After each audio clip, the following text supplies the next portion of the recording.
Bonjour à tous, dans cette vidéo, je vais vous présenter le mode carte de Scribook. Ce mode vous permet de créer rapidement et simplement un plan pour votre projet ou d'éditer un canevas et de le transformer à votre convenance. Par exemple, le canevas flocon, vous pouvez l'éditer et le transformer de manière extrêmement simple et rapide. Pour notre exemple ici, je pars d'un projet vide avec juste le classeur et deux personnages que j'ai créés au préalable. Je lance le mode carte sur le classeur, bouton droit, mode carte. Ici, je vais créer 4 tuiles et un chapitre. Qu'est-ce qu'une carte? Une carte est une scène. Chaque action et représentation de carte dans ce mode est représentée dans le menu de gauche en live. Par exemple, si je déplace ma scène dans un chapitre, c'est reflété immédiatement sur le menu de gauche. Cette carte représente donc, comme je le disais, une scène, mais lorsque vous écrivez à l'intérieur, vous écrivez dans le synopsis de la scène. Le synopsis, qu'est-ce que c'est?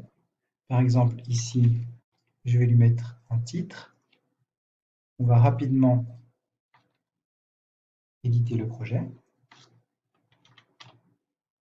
comme ceci. J'édite synopsis. Et si je vais dans la scène 1, synopsis est ici. Donc la carte représente ce cadre. Je reviens sur mon mode carte, Le mode carte se lance sur tout répertoire, pas uniquement la racine. Donc ici, je vais le relancer uniquement sur le chapitre. Voilà. Donc, que puis-je faire avec ce mode? Je peux dupliquer une tuile, la supprimer, changer sa couleur.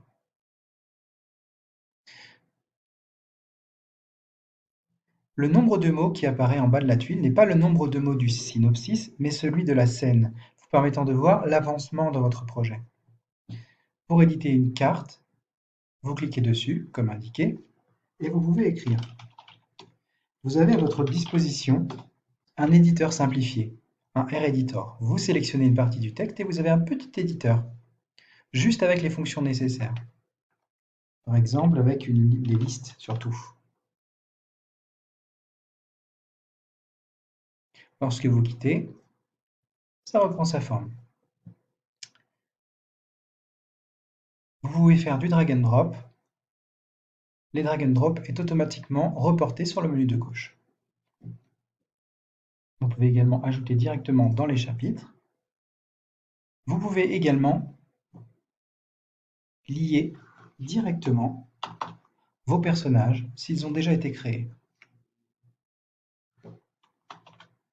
Ainsi, lorsque vous éditez votre scène, vous verrez apparaître les personnages liés.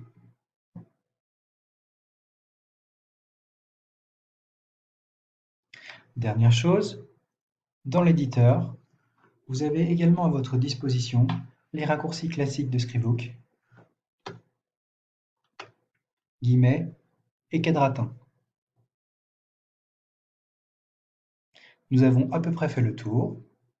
J'espère que ce mode vous donnera satisfaction. Merci beaucoup.